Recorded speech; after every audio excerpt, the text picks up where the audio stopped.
Hi, this is Alexis Steele from Music 101. Stay tuned to hear what's happening from your favorite national recording artists and get my answers to your music industry questions. Hello, this is Kim Fownley, Suckers and Morons and Geniuses. I'm the most beautiful man in the world, and you're listening to the anniversary edition of Music 101 with Alexis Steele, the Empress of the known universe. Hi, this is Music 101 with Alexis Steele. We want to welcome everybody to the anniversary edition. And I have with me none other than music icon Kim Fownley. How you doing, Kim? I'm in the bowels of hell, and Lady Satan's going to sing to you so she can go out and put bladder bags all over the lawns of Hollywood of my enemies. Here she is. Okay. I'm Lady Satan from the fires of hell. Some call it Hollywood, Alexis knows it well. Music 101 with Kim Fownley. Very cool, yeah. That's great. Well, just to give our listeners a little background, last year when I spoke to Kim, we had certain things going on, like with Snow Mercy, when I had offered and extended an invitation for Snow Mercy to come to my magazine launch party and marry Kim. Unfortunately, that didn't happen, did it, Kim? No, but I'll give you a number. You can call her up, and she'll drive you crazy. It might be fun. On off the air, I'll give you the number, and maybe you can call her up and say, and she can have her 2 cents about why she didn't marry me, and you can make that part of the show. Go ahead. Okay, so do you have anybody special in your life right now? Yeah, the little dog that's barking behind you would really taste good for my morning breakfast. Tell me about her. Yeah, there's a little loudmouth in the background. Oh, who could that be? Kim, we have a surprise guest on the line. Who is that? It's a surprise, Kim. Let's see, we wrote a couple of songs together, and we're writing some more right now. And we're filming a video. Do you know who it is? This is delicate. What city are you from? That'll help me figure it out. San Diego. It's Roni Lee. Yes, my dear. Lesbians of America, lesbian lovers of America, Roni Lee is a virgin heterosexual princess and understands your need to touch yourself, but she won't condemn it. She'll only ask you to buy the T-shirt. Yes, buy the T-shirt. Oh, my lovely Kim. How are you feeling, my dear? I don't date Kara Wright anymore. I read the Facebooks. Yes, I know. I'm up to speed. All the bad outweighed the good. Oh, well, you're still the king of all that. That's for sure. I'm seeing you tomorrow. You know, that's another surprise that we have for you. That I just realized. Why? What's going on? We're filming I Want to Be Where the Boys Are, and we're plotting and planning it tomorrow. Me and your pal Harold. So we're excited about that. Yeah, but he's supposed to be working from on my dime. Is this going to be after work or during work? Oh yeah, after. We're meeting after. Yep. But I might stop by and say hello. Harold, was the photographer of Phil Spector. I know he's amazing. I'm very excited to be doing this video with him and you and some other surprise guests on it as well. So we have... Who are the surprise? Well, it's not a surprise if I tell you. If I tell you, it's not a surprise. Male or female? Female, of course. It's a female, yes. So, Kim, do you want to give our listeners a little background on your relationship with Roni Lee? We never had sex. That's true. That's true. I've always been much more fond of my guitar, but unfortunately, in all those ways. But that's true. Okay. Basically, Roni Lee is a lot like Jerry Lee Lewis in as much as if Joan Jett is Elvis Presley, then Roni Lee is Jerry Lee Lewis. In some people's mind, was as good as Elvis, but in a slightly different way, and they came out at the same time. Elvis is a little bit had records out earlier, and at certain times, a lot of people said, "My God, Jerry Lee Lewis is more exciting on stage than Elvis," and a lot of people felt that Roni Lee did the same thing, because Roni Lee's a lead guitar player and Joan Jett's a rhythm guitar player, and there's the difference from a guitar perspective. Joan is a brilliant rhythm guitarist, has her own sound. She's like a cross between Keith Richard and John Lennon, and kind of their musical daughter. And Roni Lee is sort of there's a Jimi Hendrix vibe about her. Jimi Hendrix meets John Fogerty of Creedence Clearwater in Deep Purple.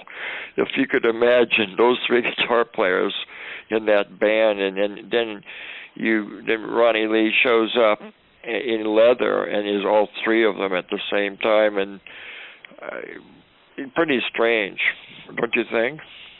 No, well, I like that comparison. I'll take that. I just played with some of his pals the other last weekend in Palm Springs, and the Big Brother and the Holding Company guys, and we have a lot of fun things coming up here. So the party's not over, and the girls are all talking, and Roni Lee would, when I'm dead, I have a job in hell in Satan's beach house as the doorman. And if I'm the doorman in Satan's beach house in hell for all eternity, then Roni Lee's going to be leading the house band. So, Roni, you were in Venus and the Razor Blades as lead guitar, right? I was the guitar player in Venus and the Razor Blades, songwriter and singer in that band as well. We had Vicky Blue as our lead singer. Stephen Tesh was the other guitarist and writer as well. No, it wasn't Vicky Blue. It was Vicky Razorblade. Vicky Razorblade, I'm sorry. Well, what did? Yeah, right. I thought it was her nickname, but no. Vicky Blue is the bass player in the Runaways. In the Runaways. Yes. My memory escapes me occasionally. And, but yes, I was in Venus and the Razor Blades, and of course we all roamed the streets of Hollywood at the same time. Well, the thing that people don't remember about Venus and the Razor Blades. Well, what did you think of Lady Satan? Oh, I thought Lady Satan was great. You know who Lady Satan is, don't you? I do not. Elizabeth. Remember Elizabeth with black hair? Where did you meet Roni Lee? Jump up. Where'd you meet her? Oh, you just saw her in Dirty Pictures? No. Just a dirty picture. I have no dirty pictures. Are you masturbating to her? No. That wasn't me. I'm the sexless Bring out the Vaseline, you males in your trailer parks. Is this in Pennsylvania, or is it all over the country, or what is this show? Well, this is going to be all over the country, yeah. Or is this a national podcast of some kind? Or? National. Can you say dirty things on the radio, or do you have to talk about you stuff? can't. I just have to make sure it's explicit once it gets archived, that's all. Inaccurate. Well, people jack off to Roni Lee. Why can't we say that on the radio? Well, of course they do, but it's usually under wraps, but not in your case. You're always. Well, I don't jack off to you. I understand you. I mean, it's basically Venus and the Razor Blades radio audience were the only American punk new wave rock band that charted in England during the summer of '77. The Runaways didn't, and neither did the Ramones. They did better over there than those two bands. Don't know why or how, but they did. And now it wasn't reflected in royalties, but it was reflected in charts. I never know how charts are determined. I know I was number one in Belgium, and I think it was $13.11 or something ridiculous came in the mail. Or number 4 in Belgium. That's it. Difficult to collect foreign money, as I've found over the years, but a small label, and all of that. But they were Roni Lee. In some ways, you remind me of Sly Stone, even though you're not a black man. Not that I know of. There's something about him and you it's similar in terms of stage presence. I mean, you're all right. You're okay. I think you're insane, and you pretend that you're sane. And I think that I'm a very hardworking rocker. I mean, if people, I'm on the road. I do my job. Let me ask you. I'm going to ask you a question because you're the only person here who met Snow Mercy in the alley when we did that one video, and then you met Kara Wright again. Right. What were they similar in any way, or were they different? There's some similarities. Who did you like better? Oh gosh, I'm not going to say that on national radio. Say it. Who would be better? You know what? I actually, Kara and I have spent a lot of time together, and I adore her. I think she's a very, very interesting, wonderful woman. And Snow Mercy is, I can see the similarities for you and for what you fell in love with, but Snow Mercy has a whole other set of traits that I find fascinating and charming as well. So to say that I think both women are very interesting, and hopefully they'll stay in your lives in some level. Maybe they should date each other. Well, hold that thought. Is our other special guest on the line? Speaking of women in your life. Here we go. Here's your next. Hi, it's Essra. Who is it? Essra, hi. Essra Mohawk. Your old Mohawk? buddy. Your buddy. You've got a lot of women in your life, my dear. Oh, that happened. You have a lot of Essras? Who's this woman in my da da da da da da da da da da. La da da da da da da da. Remember that? Just a minute. Who's this? I sang that for you right after we first I know. met. You're Essra Mohawk. Yeah. There he goes. He's getting it. Essra Mohawk, you're another. You should date Roni Lee. Really? This is lesbian truth or consequences, except all of you have children and Jesus loves you because you're such a great homemaker, and of course you'd never switch, even if I asked you to. But you Switch live to in what? Bass, Oh, that. Some weird place, don't you? Well, I don't know. I have no in, children, and I'm not much of a homemaker, but I'm a music maker. Yeah, well, anyway, you're in Nashville still? Still in Nashville, the place where you can't breathe. I remember. But I love those songs I sang for you, when we first Yeah, well, you're one of the great ones. You invented Cyndi Lauper because you sang her last hit and you wrote it. Well, Yep, and what is the name of that song? For our Change listeners? of Heart. Isn't it Change of Heart? Change of Heart, yep. correct. That was her last. Sing it. Sing the chorus. Sing the chorus. And I'm waiting for your change of heart.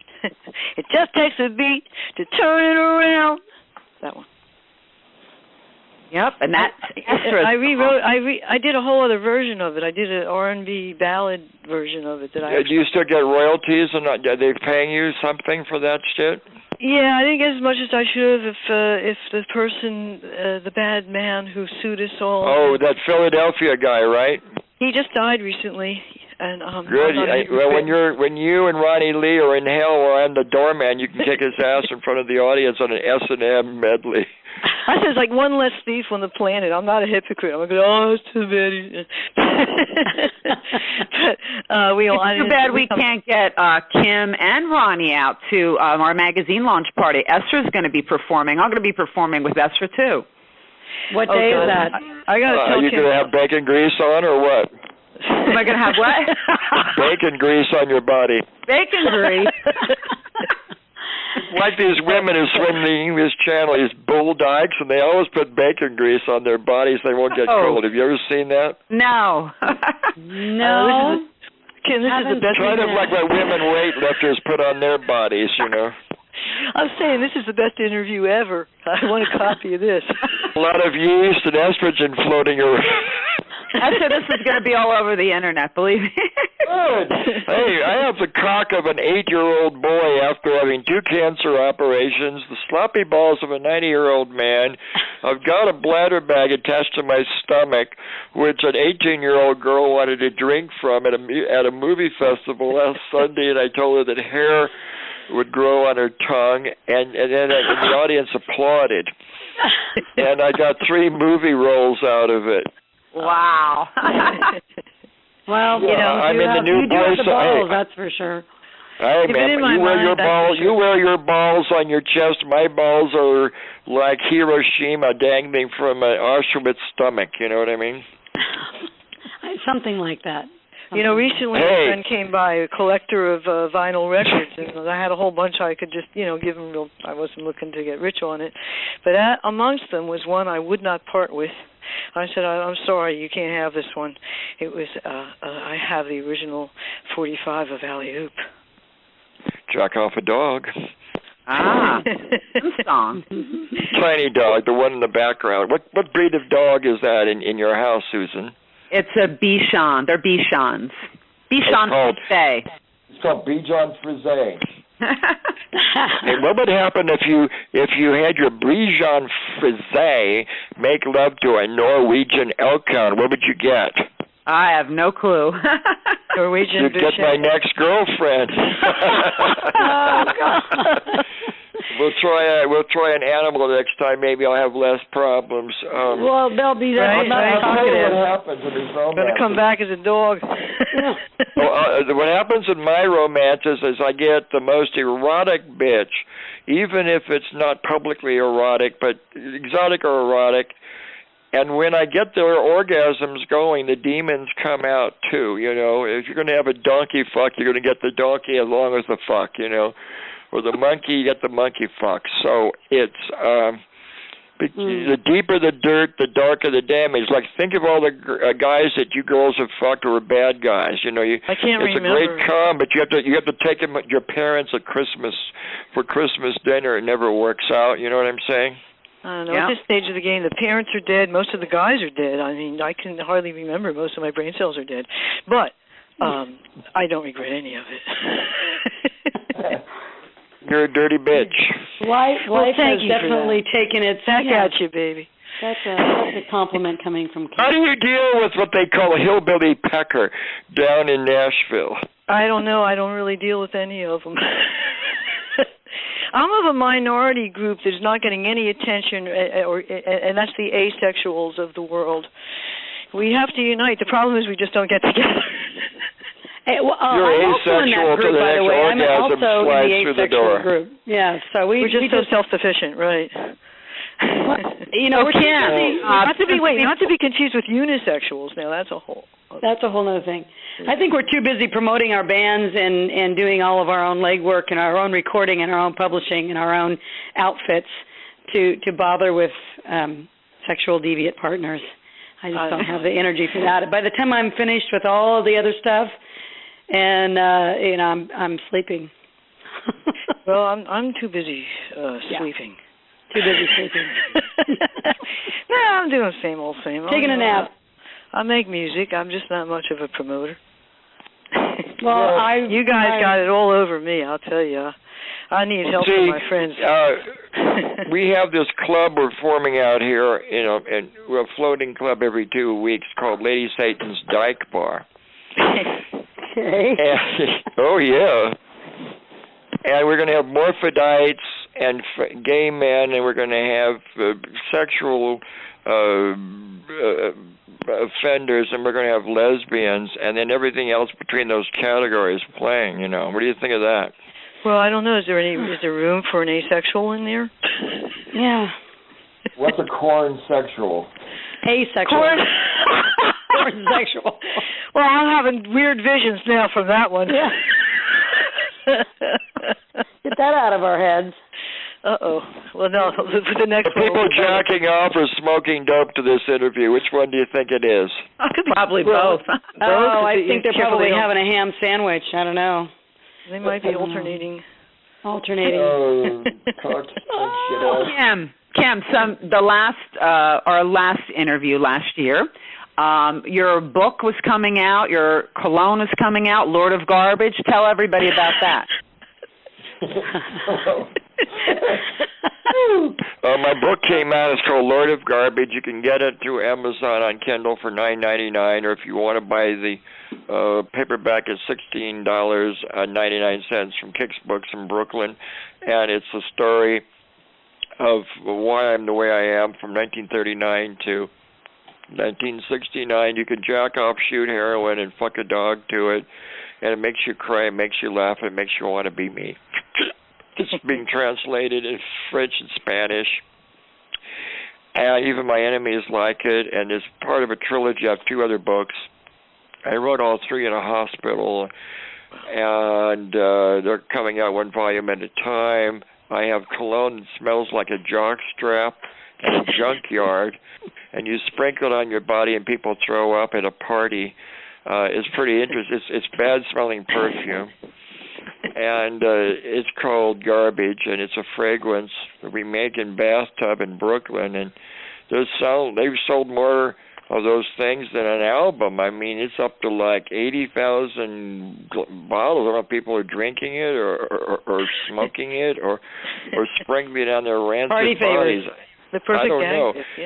That's going on. I'm on Sirius XM Radio with a different personality every weekend. Sirius XM 21, Little Stevens Underground Garage.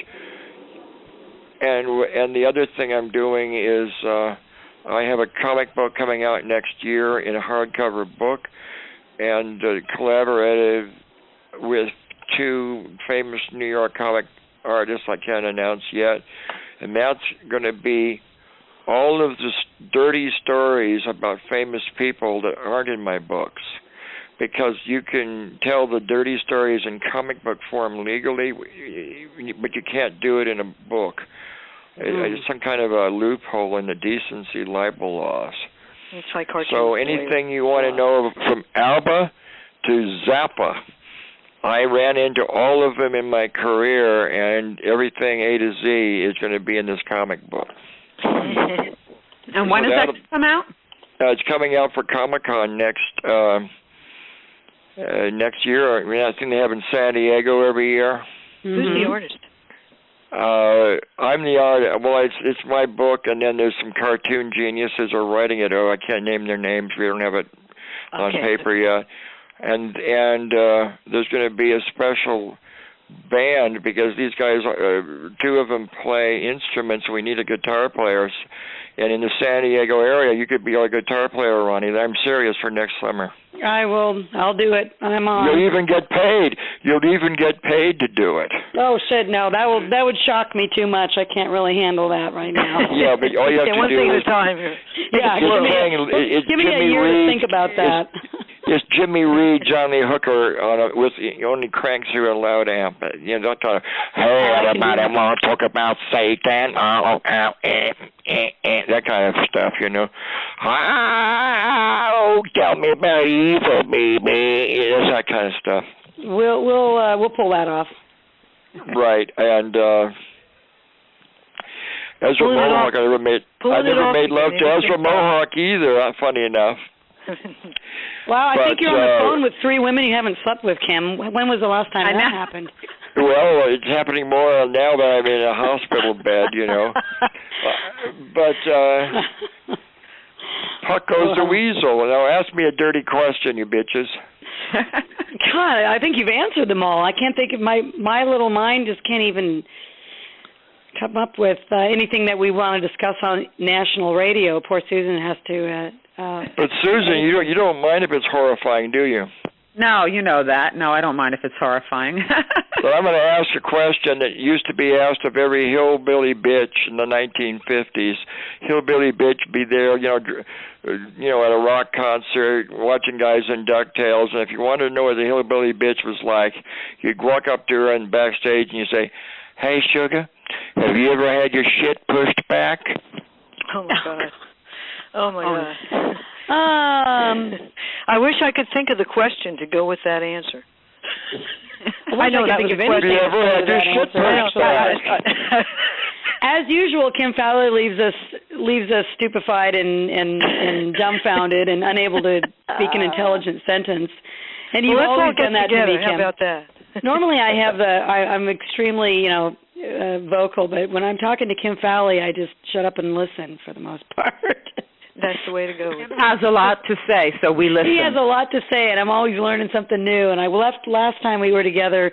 He gave me a whole other bunch of set of new lyrics that I'm writing for a new little band, the youngest rock band in the United States. So hopefully, do some of this crap yourself. Some of it's for you.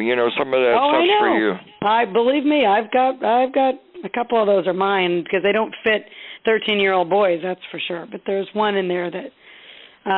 And don't say the title over the air. Someone may steal it. Don't say the title over the air. I'm not. But Some Like It Hot, the one that you and I already wrote, they've already they love that one too. So we might be seeing that out pretty soon. But Kim and I have done a few things together musically, so hopefully. Essra Mohawk, you and Roni Lee should get together because Essra Mohawk is like Janis Joplin and.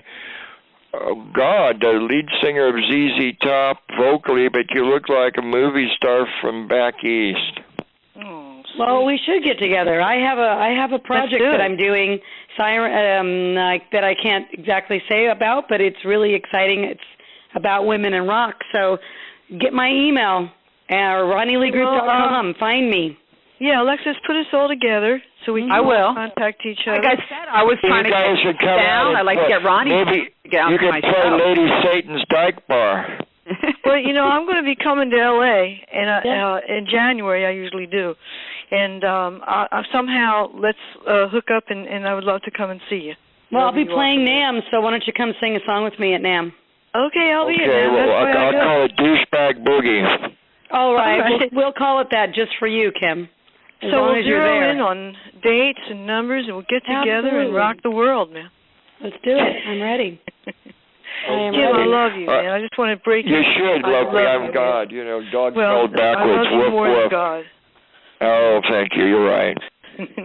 You know it. Yeah. So, Roni, now tell everybody the song that you and Kim co-wrote, the one that you're doing the video for tomorrow. I Want to Be Where the Boys Are. Kim, when he hired me in Venus and the Razor Blades, he said, okay, all you assholes go home and write a song and come back tomorrow or don't come back. I paraphrase a little bit. And I said, oh, well, I've never written a song in my life before, but I want to stay in this band. So I went home and I thought to myself, well, what have I constantly battled against? Well, constantly battle against the fact that I like being a girl, but I want to be able to do what the boys do and not be chided and given crap about it and looked at in disbelief, which actually I find that I enjoy now. But I should have grown up in Philly and everyone would have thought about it. Well, yeah, but I didn't. I was born in L.A. but raised in a small town in Oregon, so I was, you either played acoustic guitar with a flower in your hair or you just went home. That sounded very attractive to me, and so I went that way. But I started out in a place where the girls were tougher than the guys, and the toughest kid in my high school was a girl. Oh, I believe it. My mom was like that. My mom had razor blades in her shoes, but I was a little skinny thing. I needed, I was glad that I was friends with the toughest kid. Well, that's the best thing to be. Be friends with the bully. Hide behind. She was a good kid. She wasn't a bully. The ones that were bullies, though. If I was there, if she was there, she would say, "Don't touch her. She's a singer, and I'm her man." Exactly. Don't mess with the band. And that would work. I'm going to have to call back in because, unfortunately, this thing is making noise here. But I want to be in touch with you all, okay? Okay, absolutely. Sounds good. We'll talk to you soon. Maybe I'll be able to get right back. We'll see what happens. Okay, try that. No, but okay, I want to be where the boys are. We had a blast with it. So I recorded it. The Runaways recorded it. It became sort of a mantra for young girls at the time, saying, we want to fight like you fight. We want to love like you love. We want to do what you do, and we just want to be. They don't want to be better than you. We just let us in, And so now boys do it too. There's a couple bands in the Midwest, guy bands that have done it, and when you read my discography, it's been recorded many times actually. But never really by me. So this latest recording that I just did this year of it was really just to celebrate it, not so much that I'm trying to bring back I Want to Be Where the Boys Are, because that's when I was a teenager, but it's nice to celebrate the song that kind of kicked us all off, all us crazy girls, and to have Kim be a part of it, and some of the girls that I knew back then. We're going to do some cameos, but we have young bands in it singing it, and that's what's, because those are the bands that are going to be doing this for the next 20 years. So I've got these young punk bands singing it, and we'll be recording that on a soundstage in October. So it's going to be a fun throwback video. I'll have a few special guests and a few special surprises in it, including Mr. Fowley. He'll be in it. All right. So, because he's... Weasel. Well, have we done 30 minutes yet? Yes, Kim. I can stay on with Roni a little bit. Hello? I got back. Oh, Essra's back too. Okay. Essra's back. I'm back. Okay, well, Kim's going to leave us right now, but I'm going to stay on with Essra and Roni, okay? Great being able to hear your voice. All these bitches and say, why didn't you marry me, or is that too weird for you? What, to call Snow Mercy? Snow Mercy. Snow Mercy, wherever you are, why didn't you marry Kim? There, I said it. The only just wait for the I sent her a private message about that, but then reply is forthcoming. She told me I was unstable. I was a bad financial risk. She said if her insurance ever ran out and she needed emergency medical attention, and I married her, I would have paid a drummer that week to do an experimental record in a studio. There wouldn't be any money. That was her reason. Well, that's pretty obtuse. But then I see myself in a hospital bed, and I'm running out of money because of they don't cover home health care in American insurance, anything. They do the surgery for you, but they don't do that. So I'm carrying a $2,000 a week overhead, and so I'm whoring out my musicality to whoever has a dime, Well, so I can see her point, I can see her point. But yeah, I'm doing fine. I played the Don't Knock the Rock Movie Festival last weekend and got 3 acting gigs and some songwriting gigs out of it, and producing gigs of music. So it was good. I'm now going to a party Thursday night in a studio in L.A. I'm doing the studio Thursday and Friday. I'm doing the walker and the wheelchair. I eat pussy like a woman and finger fuck like a girl, and cock is kind of not what it should be because of side effects, but I'm delivering the orgasm, and that's the important thing. The big O. Kim is in charge of the big O. Well, I used to fuck burn victims in high school. It was one of my early jobs as a 17-year-old, so I learned a lot about orgasm, Mm-hmm. Well, you delivered a lot of orgasmic music, Kim. Put it this way, John Wayne could mount a girl, and I could mount the same girl a day later with my little finger, and I might get more of a horse fuck grunt out of it. You do enjoy this, don't you? Yeah, I might as well say horrible things on the radio because that's why the radio is invented, They've heard everything else, so that's you're the master of coming up with something new, that's for sure. My friend Robert Ryan from Girls and Corpses magazine, he said, now the chicks who are doing these freak things like fetish and porno, they're now looking for people with missing body parts and missing eyeballs, and those guys are getting laid now because all of the taboos have been filmed and recorded and packaged.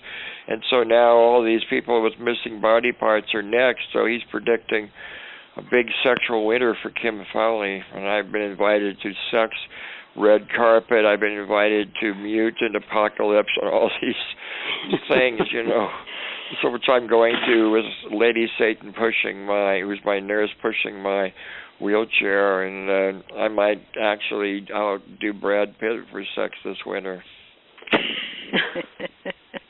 So there. Well, I'm sure he would line up for that. Well, I don't know. I'd sooner line up for you, baby, than Brad Pitt. Yeah, I don't know. Okay, well, thank you. Yeah, you know that there's magic here. Let me go and deal with my sponge bath, and thank you, and happy anniversary, Susie. Oh, thank you, Kim. Goodbye, Roni Lee. Love you. Goodbye, Essra Mohawk, and be sure and play Lady Satan's little jingle along with Kim Fowley, and we'll see you in hell. Okay. I'll see you in January. Goodbye. Thanks. Take care. Bye, Kim. Bye. Well, you're always guaranteed a good time when you talk to Kim. You never know what you're gonna get. Well, you kind of do. Well, I definitely know where the conversation's gonna go. I just never know how I'm going to respond, you know. I think we all respond the same way, with our mouths hanging open. Yeah, I never know. Like I said, you know, he's the only one that I know on this planet practically that can just leave me standing there going, I don't know what to say. He's the only one who can get away with it too. True, like shock value. Somehow, underlying it all is a certain Kim Fowley grace. Yes. Well, he's a very, very sensitive person to be, you know, we all know him very well, and I've known him since I was 17 years old, and I tell you, there is a very, very, you know, there's just two parts to him, and he's a master at just letting just enough of the other one out to where you just dismiss all that other stuff, and if it were anybody else talking like that, we'd all hung up. You know. Well, you know, some people they don't understand, and they can't hear beyond, you know, whatever the reaction is. But that's you know, true. Fortunately for us, and maybe everybody who's listening who's that way as well, we hear the essence of a person.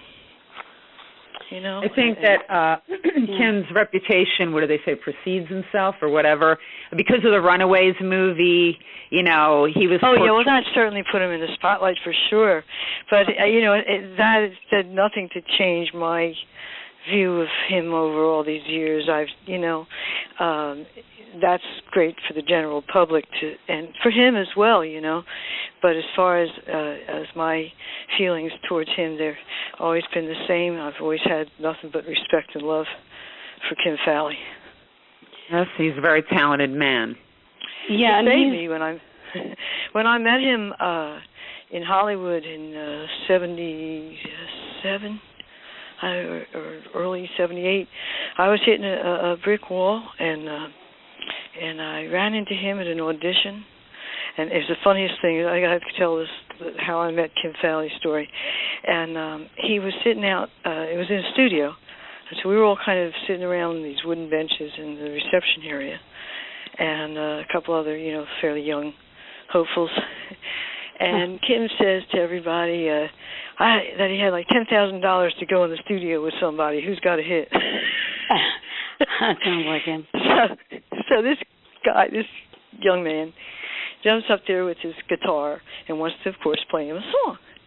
And he says, well, you know, would he come in the studio with him so he could plug into an amp, because it was an electric, you know, hard body guitar.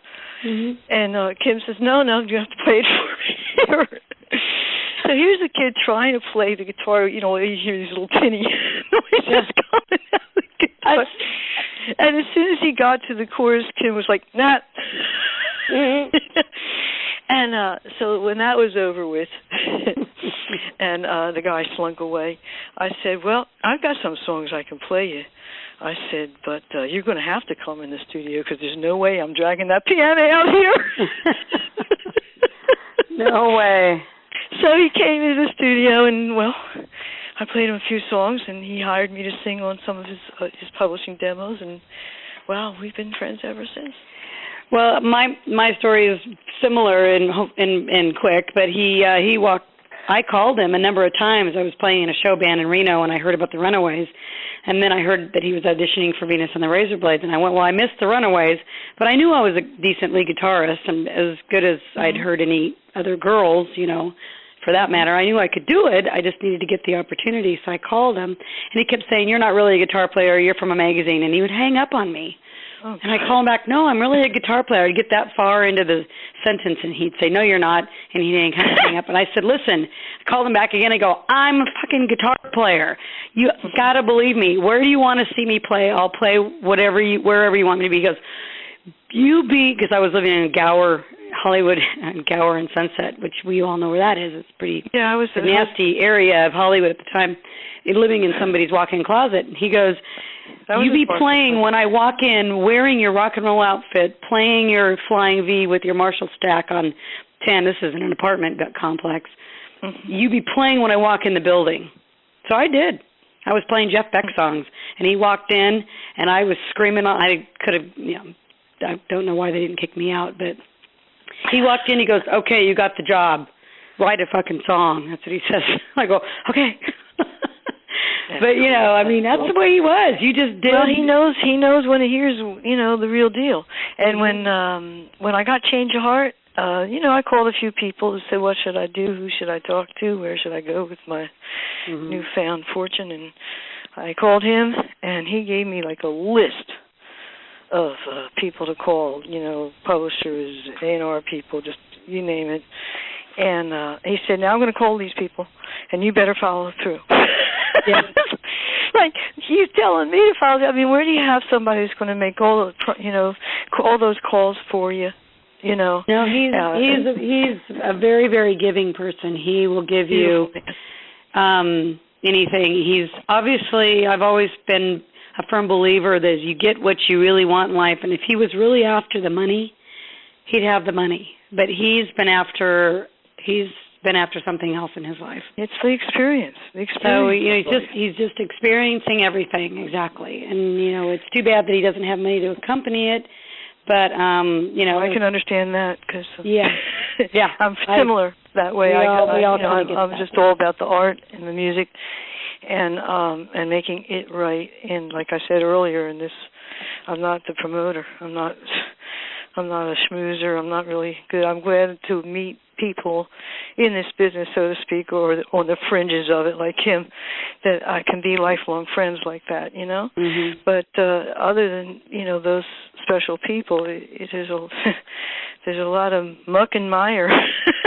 Of course, it's the music business. It's one of the reasons why I ducked out for a long time. I tell people I love playing music. I can't stand the music business, and right. Well, I had a lot of monetarily damaging things happen along the road too, and then we all those stories. Well, hey, it was a law. It's not a pure win when you have to fight for your livelihood in federal court. Even when you win, it still cost you. Well, sure. That's what I went through with Change of Heart. My management company owed the IRS, so the IRS came to me because I supposedly owed the management company, but it was all in the books, but I wasn't really supposed to pay them, but so yeah, I got taken there too. Well, and lost a beautiful Les Paul and some equipment, all my equipment. It's the business. I've been, independent, and it's awful when people steal your stuff or you lose your stuff. Yeah, but it's a very, very personal thing. More so for some reason in music, where if I was manufacturing chairs, I don't know that I would feel the same way about my manufacturing equipment. Depends on how deep you are into that chair, but I guess so. Certain chairs I can understand. I guess so. Chairs. Well, thanks, Susan, for bringing us all together here. This was awesome of you, Susan. Yeah, absolutely. So, but that's what I was going to say is that we work our way, or I do anyway, work my way around the music industry. I kind of somehow independently make my way through it all, and so maybe I'm not rich, but I'm okay, Yeah. I'm getting through. I love the experiences, and now I'm having a great time more than before because my children are older now and in college. Now I'm back playing live, and I'm having a blast. Well, see, that's beautiful. And the greatest fortune is that I've been able to live my life through music. I've been, had to, anytime I thought things were getting thin and I better look for something else, that's when something always came through. Yeah. And so in the nick of time. That's a real fortune, and it's your fortune, aside from that fortune, is that you have children. That's wonderful. Yeah. And they've been good. I mean, I've raised them mostly by myself, but they've been wonderful with me, and we've shared in the thing. They understand my dream, and they are very, very good about it. They are, my daughter helps me sell T-shirts, and we're all cool. Well, I look forward to meeting you and your. Well, I have a very interesting project coming up, and I'd love for you to check it out and see if you'd like to be involved. So, absolutely. Well, after the interview, we'll get together and exchange all of our info to contact each other and take this. Yeah, I can hook you up with that. Cool. Awesome. Well, and we'll take it a couple steps further. There we go. Maybe we can beyond the interview. Beyond the interview, yes. Blogging, or actual phone conversation. I think this interview has already gone beyond all interviews. Yeah, I think we're probably into the late night now. We're going to be talking about spaceships in a moment here. Oh, wow. Have they arrived yet? I haven't packed my things. How many times have you been abducted? Yes. Well, not enough. Not enough, yes. Take me away. Please. I know. All right, girls. Did that one. Well, Roni and Essra, it's been great talking to you, and I'm going to leave our listeners with some of Roni's music. Her new edition of I Want to Be Where the Boys Are, and we're going to follow that up with her song Prove It, which was released in February of 2013.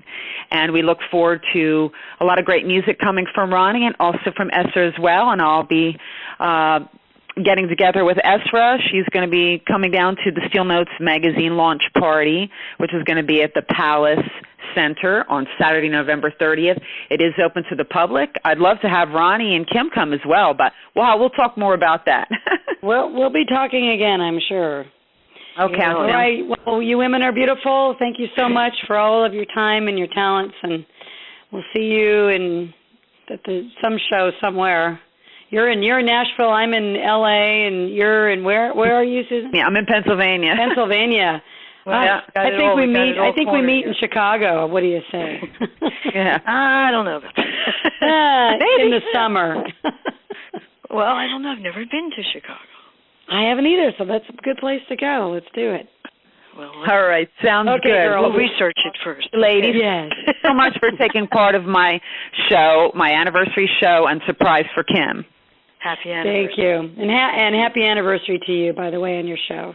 Thank you very much. Talk to you soon. Much love. Much love. Bye. Bye. Bye-bye. Okay, we're going to play a song that Roni wrote, and the Runaways actually recorded it for their Live in Japan album 1977, and it was featured in the Runaways movie. And it's called I Want to Be Where the Boys Are.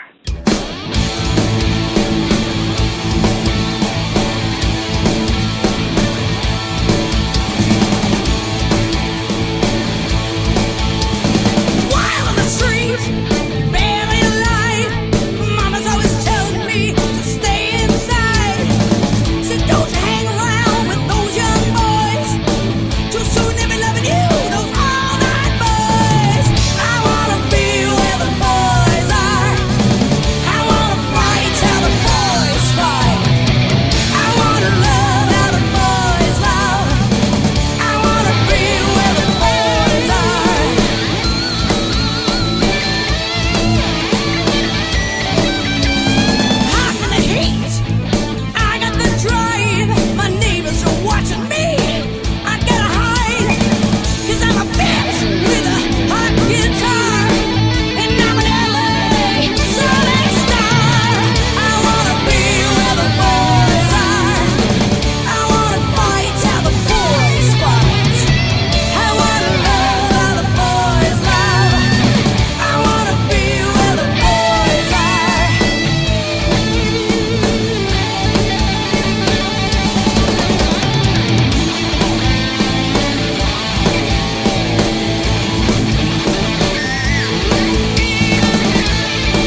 we're going to play one of Roni Lee's songs.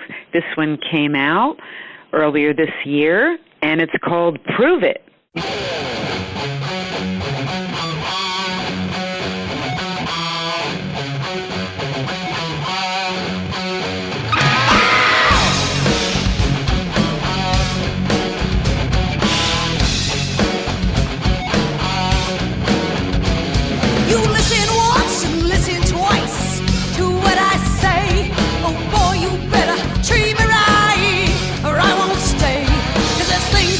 That I like, there's things that I can't take. One thing I know for sure, so far your love's a fake. Prove it, prove it, prove it, prove that you want me. Prove it, prove it, prove it, prove that you need me. Prove it, prove it, prove it, prove that you love me.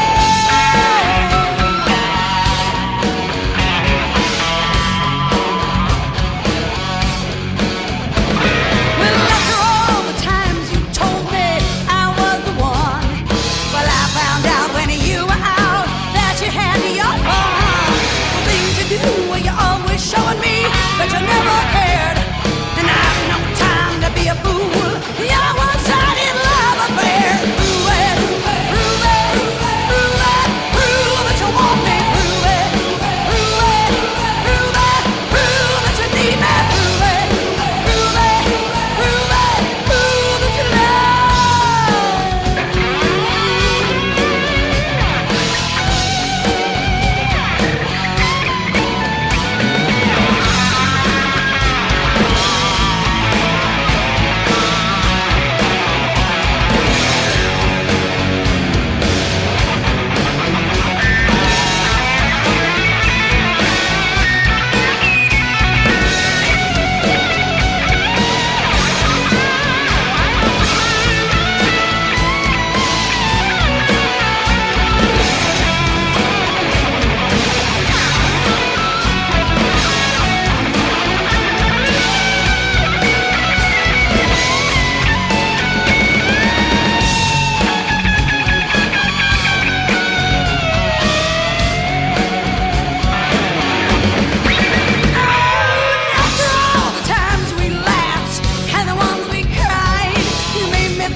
This is Alexis Steele from Music 101.